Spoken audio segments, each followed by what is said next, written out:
आज की इस वीडियो में हम जिस आपातकालीन स्थिति के बारे में चर्चा करना चाहेंगे आपके साथ, वो आपातकालीन स्थिति कभी कभी पैदा हो जाती है स्कॉर्पियन बाइट के द्वारा, यानी बिच्छू के काटने से भी आपातकालीन स्थिति की कंडीशन बन जाती है। हालांकि ये बिच्छू के काटने से मृत्यु हो ऐसा होता नहीं है, लेकिन दुर्भाग्य जब साथ देता है तो लाखों में कोई ऐसा भी होता है जिसे बिच्छू के दंश से उसकी मृत्यु हो जाती है। तो बिच्छू का काटना भी हमारे जीवन में एक आपातकालीन स्थिति उत्पन्न कर देता है। आदमी घबरा जाता है और कभी कभी बिच्छू के दंश से, बिच्छू के काटने से इक्का दुक्का डेथ भी हो जाती है, ऐसा सुनने में आता है। ये बिच्छू जो हैं ये प्रायः बरसात के मौसम में दिखाई पड़ते हैं, अपनी बिलों से बाहर निकल के आते हैं। ये जमीन के अंदर रहने वाले प्राणी हैं जो प्रायः नमी युक्त और अंधेरा युक्त, अंधेरे स्थानों पर जहाँ नम वातावरण हो वहाँ पर ये प्रायः इनका निवास होता है, ये पाए जाते हैं। और इनके काटने से जो जो लक्षण हमारे शरीर में अपीयर होते हैं वो हम आपको बताना चाहेंगे। तो देखिए, बिच्छू अगर किसी को काट लेता है तो उसकी पहचान आप कैसे करेंगे? तो लक्षण में आपको ये मुख्य लक्षण मिलेंगे, जैसे काटे हुए स्थान पर दर्द का होना, यानी बिच्छू का डंक जहाँ पर लगता है वहाँ पर व्यक्ति को सीवियर दर्द की अनुभूति होती है, काफ़ी पेनफुल होता है।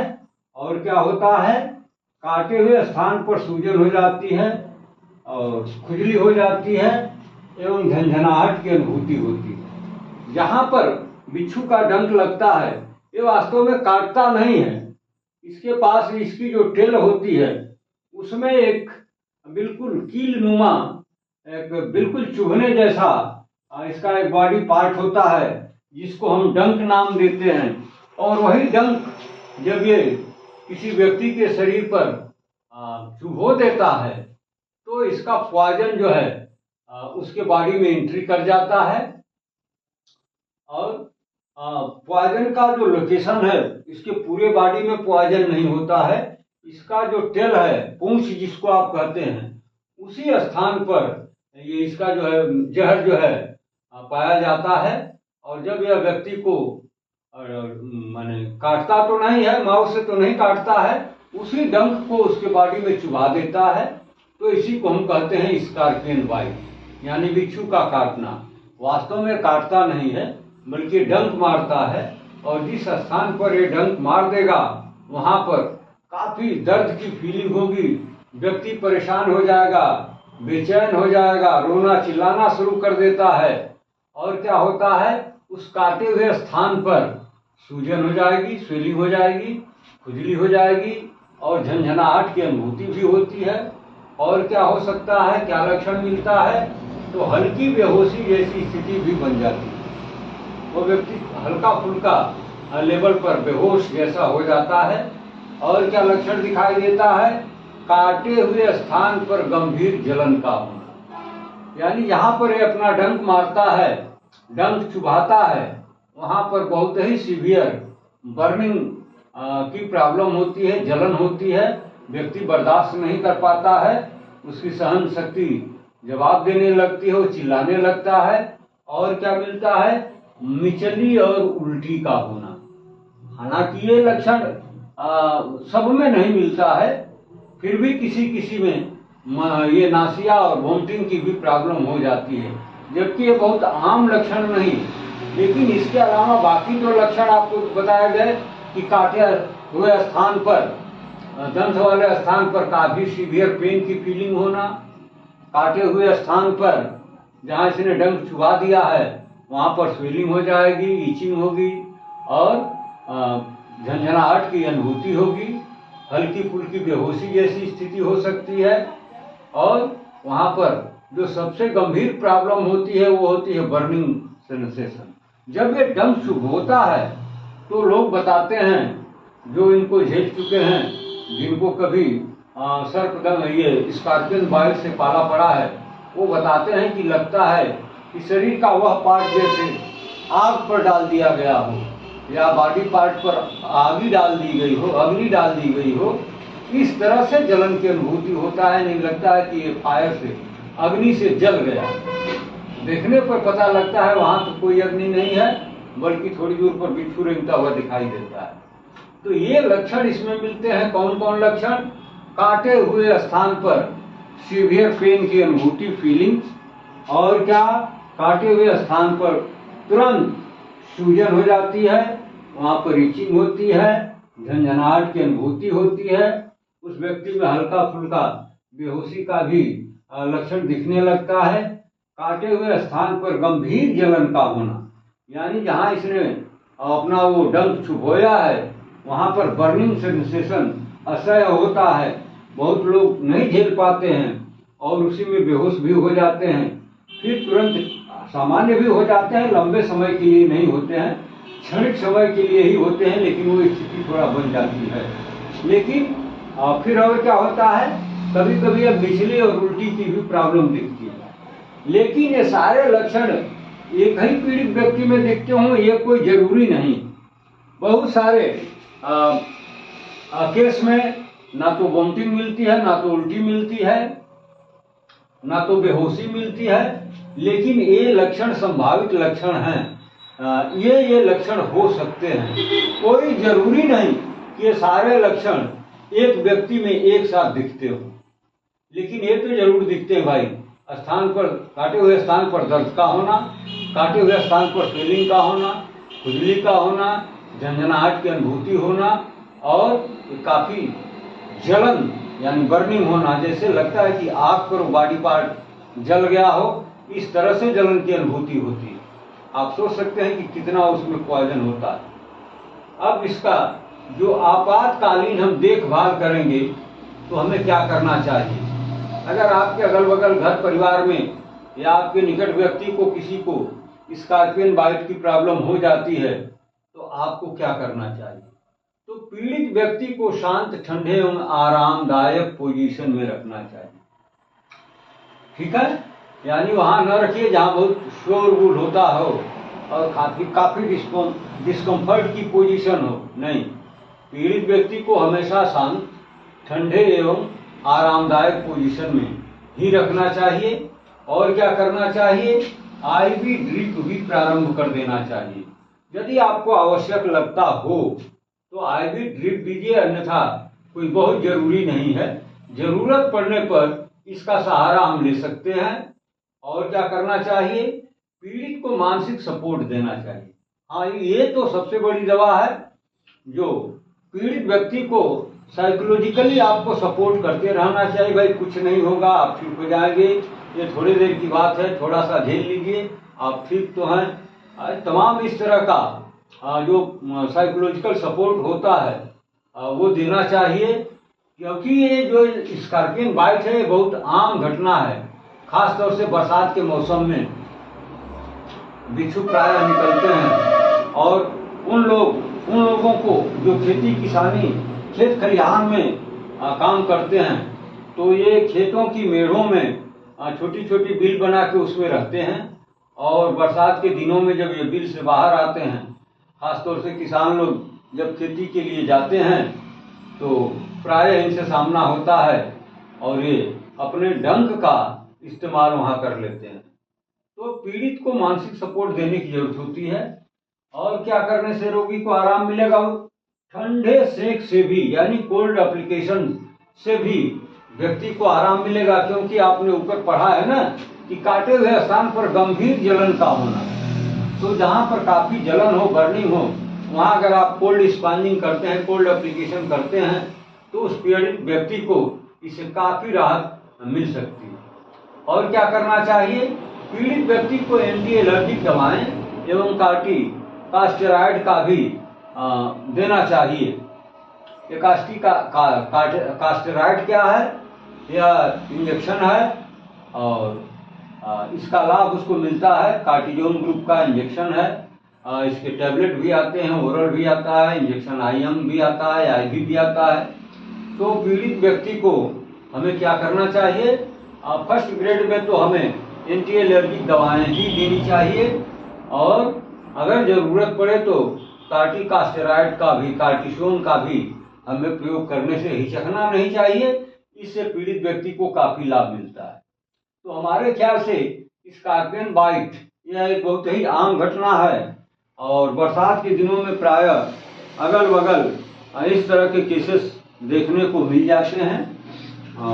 लेकिन ऐसा नहीं कि जानलेवा हो जाए, लेकिन दुर्भाग्य जिसका साथ देता है उसके लिए तो भाई एक छोटा सा कारण ही बहुत है। ये तो फिर भी स्कॉर्पियन बाइट सीधे ये पॉइजन तो होता ही है, लेकिन ये बिच्छू के पूरे बॉडी में न होकर के सिर्फ उसके डंक में होता है।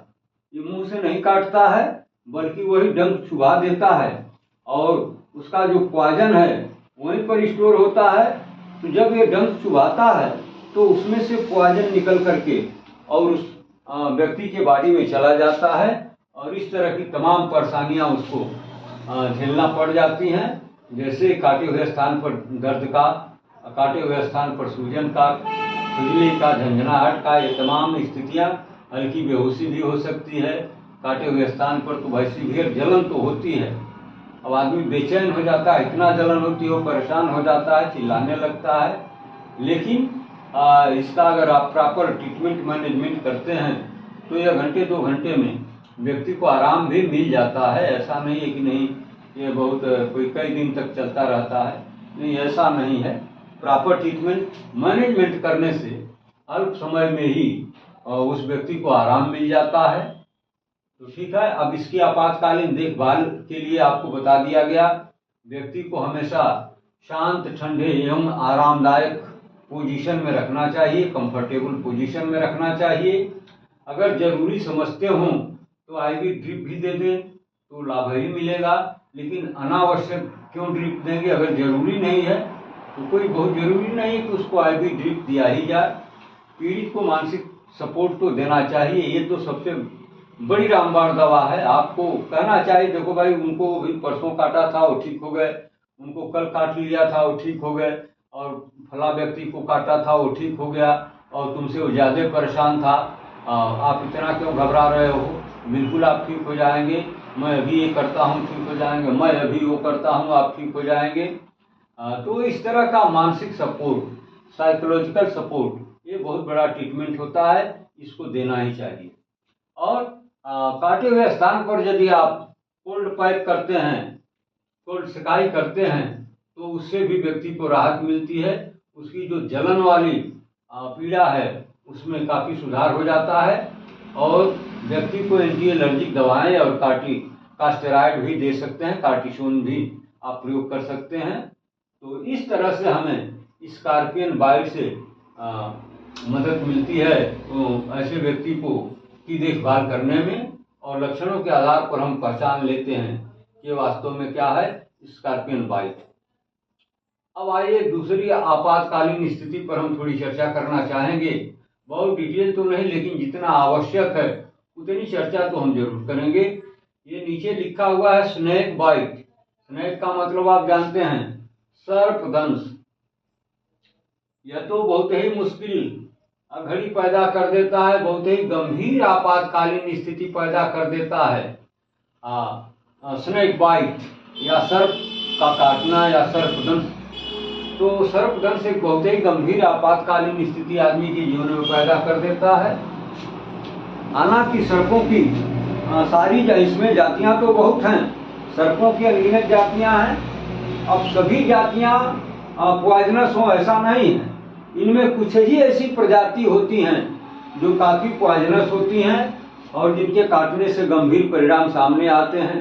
लेकिन सबकी सब पॉइजनस हो ऐसा नहीं होता है, ऐसा नहीं होता है।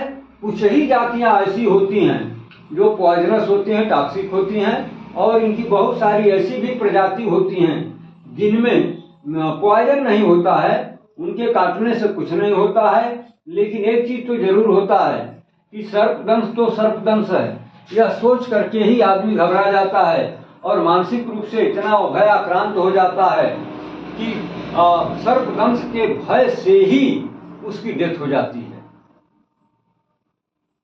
ऐसा होता है कि सर्प के जहर से वो मरे चाहे न मरे, लेकिन इतना ही काफी है कि उसे सर्प ने काट लिया है वो सर्पदंश का स्नेक बाइट का शिकार हो चुका है और अब वो बचेगा नहीं, उसकी लाइफ का द एंड होने वाला है, ये बातें सोच करके ही उस व्यक्ति की जान चली जाती है।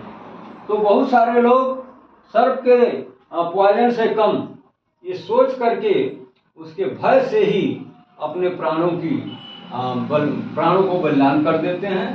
ये जो सर्प हैं अक्सर पाए कहाँ जाते हैं, तो ये जंगल झाड़, खेत खलिहान, खुली जगहों पर ये अधिक पाए जाते हैं। लेकिन कभी कभी तो ये घरों के अंदर भी आ जाते हैं। चूंकि यह एक जगह स्थिर रहने वाले प्राणी नहीं हैं, ये प्राय भ्रमण किया करते रहते हैं, एक स्थान से दूसरे स्थान पर ये चलते फिरते रहते हैं। तो इन जगहों से, खेत खलिहान से चलते हुए कभी कभी ये घरों में भी आ जाते हैं और बहुत सारे व्यक्तियों को उनके घर में ही इसका शिकार होना पड़ता है।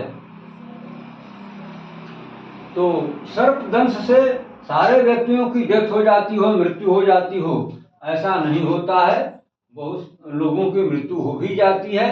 लेकिन अगर इसको आज के युग में सही ढंग से, प्रॉपर ढंग से ट्रीटमेंट और मैनेजमेंट उपलब्ध हो जाए, किसी सुयोग्य चिकित्सक की सेवा मिल जाए, तो व्यक्ति की जान बचाई जा रही है, बच रही है। अब पहले जैसा वो भयावह स्थिति नहीं है कि जिसको स्नेक बाइट हुआ उसकी जीवन लीला समाप्त नहीं। नाउएडेज आज की तारीख में ऐसा नहीं है। बहुत सारे लोगों को, अधिकतम लोगों को बचा लिया जा रहा है। लेकिन कुछ स्नेक जो होते हैं बहुत ही काफ़ी जहरीले होते हैं, काफ़ी पॉइजन, उनका जो इंटेंसिटी है पॉइजन की वो काफ़ी गंभीर होती है। अगर इस तरह के स्नेक बाइट हैं और थोड़ा लेट हुआ, समय के अंदर अगर ट्रीटमेंट और मैनेजमेंट नहीं मिला, तो ऐसे व्यक्ति की डेथ भी हो जाती है। लेकिन इसमें ये जो बहुत बड़ी बात ये होती है कि इसके भय से, सर्पदंश के नाम से ही जो भय पैदा हो जाता है, तो वह भी जानलेवा स्थिति हो जाती है। अब इसके लक्षण में हमें क्या क्या मिलेगा, तो काटे हुए स्थान पर तेज दर्द होगा। जहाँ पर स्नेक बाइट हुआ है तो ये बिच्छू के तरह से डंक नहीं मारता है, इसके बहुत तीखे नुकीले सुई जैसे बिल्कुल दांत होते हैं, जो हमारे बॉडी में, मनुष्य के शरीर में वो एंट्री करा देता है, इंट्रोड्यूस करा देता है, और उन्हीं टीथ के माध्यम से उसका जो पॉइजन है वो मनुष्य के शरीर में पहुंच जाता है। तो ये दोनों में फर्क क्या है, जहाँ स्कॉर्पियन के माउथ में कुछ नहीं होता है, उसके टेल में होता है, वहीं स्नेक के अंदर उसके टेल में पॉइजन नहीं होता है, बल्कि उसके टीथ में होता है, माउथ में होता है। तो ये जब काटते हैं तो इनके जो आगे के तरफ बहुत बड़े बड़े और बिल्कुल पॉइंटेड पतले पतले दांत होते हैं, जो बॉडी में चुभ जाते हैं, काफी डीप तक चुभ जाते हैं, और उन्हीं के द्वारा जैसे सिरिंज से दवा निकाल करके छोड़ दी जाती है, ठीक वही सिस्टम यहाँ पर भी काम होता है। उसी दांत के दबने से उसमें जो रुका हुआ, उसमें स्टोर किया गया पॉइजन है, वो व्यक्ति के बॉडी में इंट्री कर जाता है, और उसके फिर जो दुष्परिणाम सामने आने शुरू हो जाते हैं, तो वो तो आपको आगे बताया ही जाएगा। आइए, हाथ पैरों में कमजोरी एवं घबराहट की अनुभूति होने लगती। उसको फील होता है कि मेरे हाथ पैर में जान नहीं है, और बहुत कमजोर अपने को फील करता है, चलने फिरने में भी वो दिक्कत महसूस करता है, घबराहट की अनुभूति। लेकिन उसे क्या होता है, वही जो पहले बताया गया इंट्रोडक्शन में, कि घबराहट ही बहुत सारे पीड़ितों की जान लेने के लिए काफ़ी हो जाता है। तो उसे घबराहट की अनुभूति बहुत होती है, और काटे हुए स्थान पर सूजन एवं जलन, जहाँ पर स्नेक बाइट हुआ है वहाँ पर स्कॉर्पियन बाइट जैसे ही यहाँ पर भी सूजन हो जाएगी, और बर्निंग की फीलिंग होगी। पेशियों में, ये जो मांसपेशियाँ हैं इनमें ऐंठन होगी। परिणाम क्या होगा, उसके शरीर में अकड़न होने लगती है, और क्या होगा, श्वास लेने में भी दिक्कत होने लगती है। श्वास लेने में भी स्नेक बाइट के पीड़ित को दिक्कत होने लगती है। तो ये लक्षण अगर कहीं एक जगह मिलते हैं तो हमें मान लेना चाहिए कि ये सामने वाला व्यक्ति स्नेक बाइट या सर्पदंश से पीड़ित है। क्या क्या लक्षण आपको दिखाई दिए? तो काटे हुए स्थान पर तेज दर्द होना चाहिए, हाथों पैरों में कमजोरी एवं घबराहट की अनुभूति दिखे, काटे हुए स्थान पर सूजन हो, जलन हो, और क्या हो, उसके बॉडी की पेशियों में, मसल्स में ऐंठन दिख रहा हो, तो शरीर में अकड़न की कंडीशन दिखाई देने लगती है और रेस्पिरेशन में भी उस व्यक्ति को डिफिकल्टी महसूस होती है, डिफिकल्ट ब्रीथिंग की कंडीशन बन जाती है, यानी सांस लेने में उसे दिक्कत महसूस होने लगती है। अब इसका हम इस आपातकालीन स्थिति का कैसे प्रबंधन करें, कैसे इसको नियंत्रित करें, तो इसके बारे में बताया गया कुछ उपाय, जिनको आप प्रयोग में ला करके और किसी पीड़ित की काफी मदद कर सकते हैं। कैसे कि आपातकालीन प्रबंधन में जो पहली उपाय बताई गई, पीड़ित को शांत, आरामदायक एवं शरीर को सुपाइन पोजीशन में रखना चाहिए। यानी जो स्नेक बाइट से पीड़ित व्यक्ति है, उसकी बॉडी को सुपाइन पोजीशन में लिटा देनी चाहिए और आरामदायक कंडीशन में लिटा देनी चाहिए। ऐसे जगह लिटाएं या उसको रखें जहां वातावरण बिल्कुल शांत हो, शोरगुल न हो, नहीं तो इससे उसकी दिक्कतें बढ़ सकती हैं। और क्या करना चाहिए, काटे हुए स्थान को कोल्ड एप्लीकेशन भी दे सकते हैं। जहां पर स्नेक बाइट हुआ है, अगर वहां पर आप कोल्ड एप्लीकेशन करते हैं तो उस व्यक्ति को काफी राहत मिलेगी। क्यों राहत मिलेगी? क्योंकि वहां पर बर्निंग की सेंसेशन फील हो रही है, वहां पर जलन हो रही है, और जब जलन को शांत करने के लिए कोल्ड एप्लीकेशन ही हम यूज करते हैं, तो यदि हम उसको काटे हुए स्थान पर कोल्ड एप्लीकेशन दे रहे हैं तो उस व्यक्ति के काटे हुए स्थान पर जो जलन हो रही है, इससे उसको काफी राहत मिलेगी। और क्या करेंगे, घाव को हम साबुन और पानी से अच्छी तरीके से धुल करके उसकी देखरेख में लगना चाहिए। और क्या करना चाहिए, उसके घाव को साबुन और पानी से अच्छी तरीके से धुल देना चाहिए। और क्या करना चाहिए, रोगी को आश्वस्त करें और इमोशनल सपोर्ट करते रहना चाहिए। रोगी को हमेशा माने 1-2 मिनट के इंटरवल पर, माने बार बार क्या करना चाहिए, आश्वस्त करते रहना चाहिए, आश्वासन देते रहना चाहिए, उसको एश्योर करना चाहिए भाई आप बिल्कुल ठीक हो जाएंगे, और भावनात्मक रूप से भी उसको थोड़ा मजबूती देना, सपोर्ट देते रहना चाहिए। अगला क्या है, यदि श्वास लेने में दिक्कत हो तो आर्टिफिशियल ऑक्सीजन प्रारंभ कर देना चाहिए। यदि डिस्पनिया की कंडीशन है, यानी डिफिकल्ट ब्रीथिंग, सांस लेने में यदि वो दिक्कत फील कर रहा है, तो हमें क्या करना होगा, ये आर्टिफिशियल ऑक्सीजन की व्यवस्था करनी चाहिए, यानी उसे ऑक्सीजन पर रख देना चाहिए। और क्या करना चाहिए, रोगी को एंटी स्नेक वेनम का इंजेक्शन किसी सुयोग्य चिकित्सक द्वारा लगवा देना चाहिए। किसी योग्य चिकित्सक के द्वारा ये एंटी स्नेक वेनम, ये होता क्या है, यह इंजेक्शन है जो ये स्नेक के पॉइजन से ही रिफॉर्म होता है, बनता है। और इस इंजेक्शन को हम इसके पॉइजन को कंट्रोल करने के लिए, नियंत्रित करने के लिए, उसके इफेक्ट को खत्म करने के लिए इसी इंजेक्शन का यूज करते हैं। तो ये तो खुद आप न करें, ये किसी सुयोग्य चिकित्सक की सलाह अनुसार, परामर्शानुसार ये इंजेक्शन उसे जरूर लगवा दें। और क्या करें, घाव को एंटीसेप्टिक ड्रेसिंग करना चाहिए। जहाँ पर स्नेक बाइट है वहाँ पर कोई एंटीसेप्टिक लोशन या मलहम लगा करके उसको आप ड्रेसिंग भी कर सकते हैं। और क्या करना चाहिए, यदि आवश्यक हो तो आईवी ड्रिप भी स्टार्ट कर देना चाहिए। और आवश्यक हो तो सीपीआर भी शुरू करें। आवश्यकता अगर महसूस हो रही हो, दिख रही हो कि हमें सीपीआर से इनको लाभ हम दे सकते हैं, तो हमें सीपीआर भी शुरू कर देना चाहिए। अब सीपीआर का मतलब तो आप समझते होंगे, अगर नहीं समझते हैं तो कोई घबराने की बात नहीं, परेशान होने की जरूरत नहीं। हो सकता है मेरे बताने से आप समझ जाएं। सीपीआर माने सी से मतलब कार्डियो, पी से मतलब पल्मोनरी, और ई से रिसाइटेशन, यानी सांसों का फिर से रिस्टोर। तो आवश्यकता हो तो ये कार्डियक मसाज भी आप कर सकते हैं और पल्मोनरी मसाज भी कर सकते हैं। जिसको हम मिला करके एक टर्म देते हैं CPR। तो इससे करने से उस व्यक्ति को ये ब्रीथिंग की जो डिफिकल्टी है, सांस लेने में जो दिक्कत हो रही है, वो शायद सामान्य होने लगे। और हमें क्या करना चाहिए, काटे हुए स्थान को स्प्लिंट लगाकर गतिहीन कर देना चाहिए। जहां पर ये स्नेक बाइट हुआ है वहां पर एक खपाची लगा करके उसको बांध करके उसको मूवमेंट से दूर करना चाहिए। मूवमेंट होने से पॉइजन इधर उधर तेजी से सर्कुलेशन में जाएगा। यदि वो गतिहीन होगा, मूवमेंट नहीं होगा उस पार्ट में, तो पॉइजन का जो फैलाव है वो स्लो मोशन से होगा, धीमी गति से होगा। और क्या करें, काटे हुए स्थान से कुछ दूर ऊपर कोई बंधन लगा दें ताकि सर्कुलेशन को बाधित किया जा सके। हाँ, ये काम तो आमतौर से लोग, देहात के लोग भी जानते हैं, शहर के लोग, पढ़े लिखे लोग भी जानते हैं।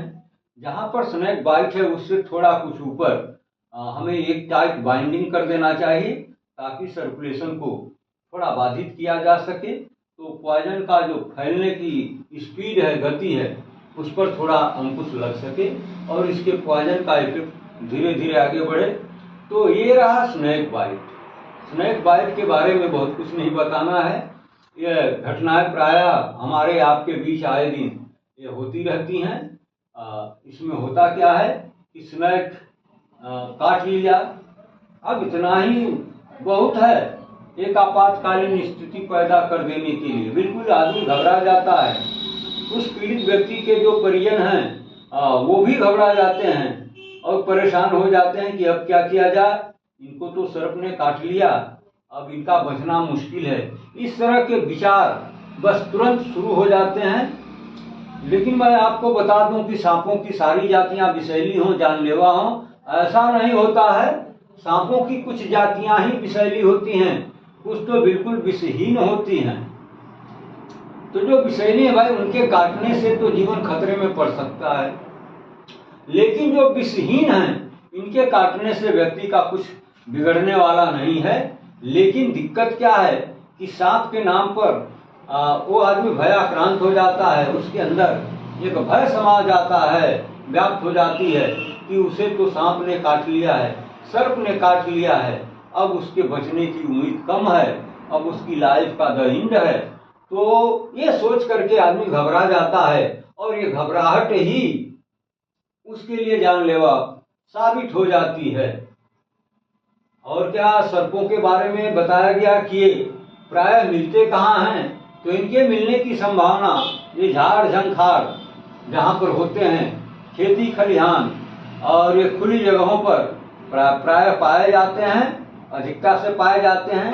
बट ये घूमते फिरते घरों के अंदर भी कभी कभी आ जाते हैं और बहुत सारे व्यक्तियों को सुना गया कि उनके घर में ही स्नेक बाइट की प्रॉब्लम हुई और उनकी डेथ हो गई। तो ठीक है, सर्पदंश से सारे व्यक्तियों की डेथ हो जाती हो ऐसा नहीं है। अगर उनको समय के अंदर हॉस्पिटल पहुंचा दिया जाए और उनका प्रॉपर मैनेजमेंट और ट्रीटमेंट स्टार्ट कर दिया जाए तो उनकी जान को बचाया जा सकता है। इसमें लक्षण क्या मिलते हैं आपको, तो काटे हुए स्थान पर तेज दर्द, सीवियर पेन की फीलिंग होती है, उसके हाथ पैरों में कमजोरी एवं घबराहट की अनुभूति होती है, काटे हुए स्थान पर सूजन एवं जलन की अनुभूति होती है, उसके शरीर की पेशियों में ऐंठन शुरू हो जाती है।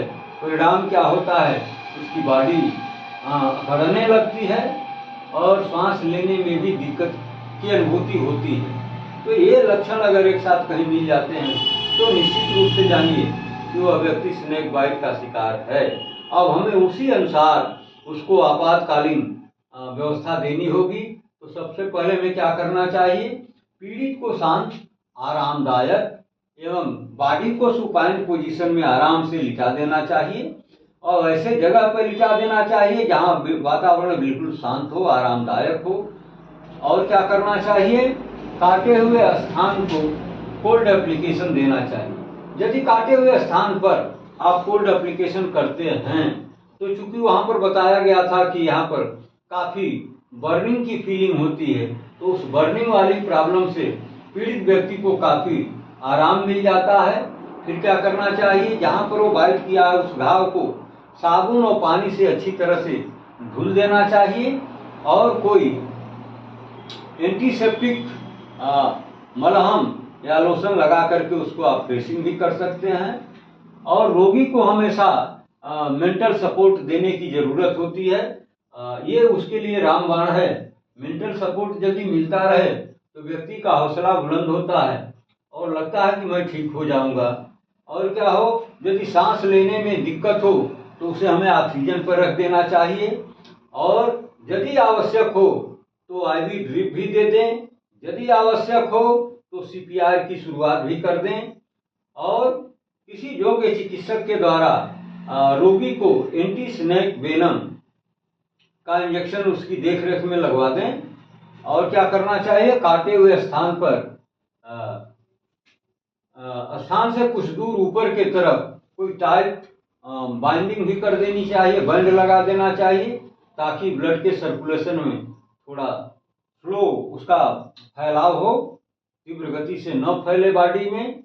तो ये तमाम चीज़ें आपको स्कॉर्पियन बाइट और स्नेक बाइट के बारे में आपको बताया गया।